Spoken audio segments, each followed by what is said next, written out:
মাগফিরাত কামনা করছি। আমি ব্যক্তিগতভাবে সালেহ আহমদ খসরু, আমার প্রাণপ্রিয় স্ত্রী রোমানা আহমেদ এখানে আছেন, আমার পুত্র আছেন। আমি ব্যক্তিগতভাবে আমি কেন্দ্রীয় মুসলিম সাহিত্য সংসদকে কৃতজ্ঞতা জানাই যে এই কার্যনির্বাহী পরিষদ আমাকে যখন শেকড়ের সন্ধানের আহ্বায়ক করলো, তখন কি অতটা আমি বুঝেছিলাম যে কি হতে যাচ্ছে? কিন্তু আমি আজ বুঝতে পারছি একদিন এই শেকড়ের সন্ধানের কথা হবে 100 বছর পরে, 200 বছর পরে, যখন ইব্রাহিম তসনার এই শেকড়ের কথা আসবে, তখন সভাপতির পদটি অলঙ্কৃত করেছিল সালেহ আহমদ খসরু। ও খসরু, তুমি অমর হয়ে একটি মাত্র অনুষ্ঠানের মধ্যে দিয়ে আমার নামটি অমরত্ব লাভ করলো। এই জন্য আমি কেমোসাসকে আবারও আমার পরিবারের পক্ষ থেকে কৃতজ্ঞতা জানাই। আমি ঠিকই মাইক্রোফোন ছাড়ে না রাজনীতিবিদরা, হারুন ভাইয়ের এই দাবিটা আমি মানছি। হ্যাঁ, তো বিষয়টি হচ্ছে এরকম, শুরুতে যিনি কথা বলে গেলেন সরোয়ার ফারুকী, আমি মানুষটাকে ভালোবাসি। আমি দোয়াশ পাবলিকেশনসে বসে বসে, লুৎফুর রহমান তোফায়েল আমার খুব প্রিয়জন, তার ওখানে বসে বসে আমি এই মানুষটাকে চিনেছি। আমি তাকে জানলাম একেবারে brief but very deep indeed. আমরা বুঝতে পেরেছি যে কি ছিলেন তিনি। ওই যে তার কথা থেকে আমরা, আমার কেমোসাসের সাধারণ সম্পাদক আসলে জ্ঞানী মানুষ, আমরা প্রত্যেকেই সমালোচনা করি এই মানুষটার, কিন্তু এই মানুষটা এত জানে। আমি সেলিম বাবুলের কথা বলছি। এই যে সাংস্কৃতিক বিপ্লব, এটি আমাদেরকে করতেই হবে। আপনি চিন্তা করে দেখুন, এখন আবার মনে পড়ে গেল আমার ভাই হাদির কথা, তার আত্মার মাগফিরাত কামনা করছে। সে ইচ্ছে করলে উপদেষ্টা হতে পারত, সে ইচ্ছে করলে অনেক সেই সকল আন্দোলনের ছাত্র নেতাদের মতো একটা প্রাডো দৌড়াতে পারত, অনেক চিন্তা করতে পেরেছিলেন।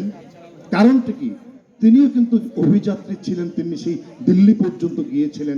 সেই সময়ে ভাবা যায়, আমার সালে ভাই এখন এসে তিনি নির্যাতন শব্দ বললেন, ভাই স্মিতা ভাই, সেই সময় তিনি ওখান পর্যন্ত গিয়েছিলেন।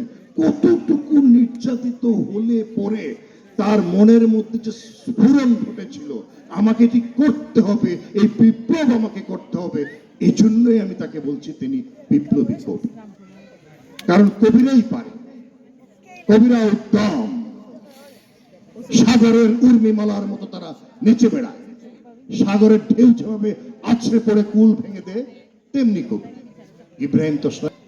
যে জন্য তিনি, এই যে একটু গানের কথা এসছে, সেই গানের পাণ্ডুলিপি আমরা চাই। এবং এই কাজটি সরোয়ার ফারুকী আপনি দায়িত্ব নিয়ে করবেন। আপনি হাসছেন, আপনি সরোয়ার ফারুকী, আপনার দৃষ্টি আকর্ষণ করছি। আমি যে গান শুনলাম আজকে, এই গান একে একে আপনারা চলে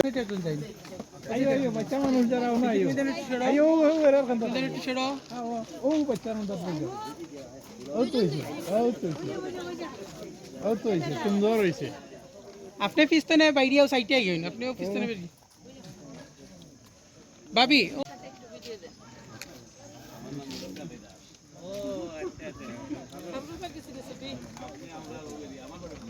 ও ভিডিওর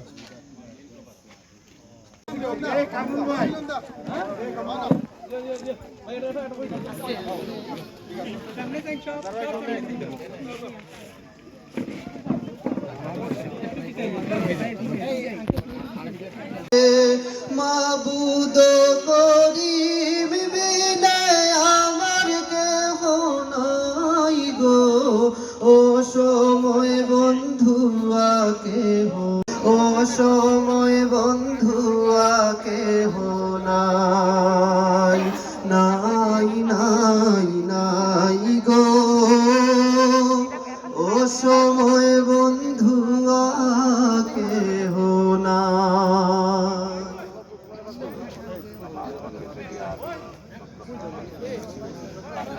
আমি তোমায় ডাকি রে হান্নান মন্নান বন্ধু রে,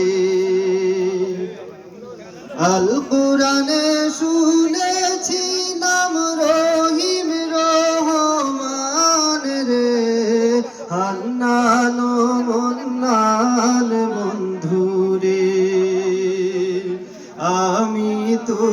হৃদয়ে ডাকি রে হান্নান মন্নান বন্ধুরে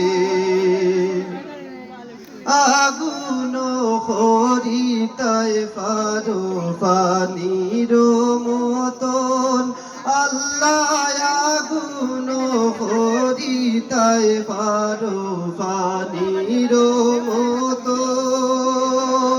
যেদিকে চাই দেখি তোমার কুদরতেরি শান রে হান্নান মুন্নান বন্ধুরে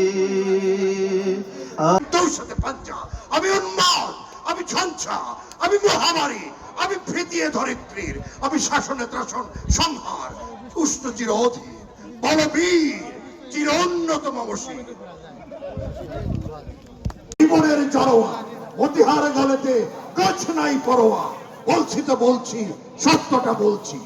আজি এ সন্ধ্যায় সাক্ষীটা রাখছি, আসে যদি আধারে কোন সুর অসুরে, ফেলে যাব তানপুরা, ফিরে যাব মিনারে, লিখে রেখো নাম মোর শহীদের কাতারে। বলছি তো বলছি, সত্যটা বলছি। অনেক বড় কবিতা।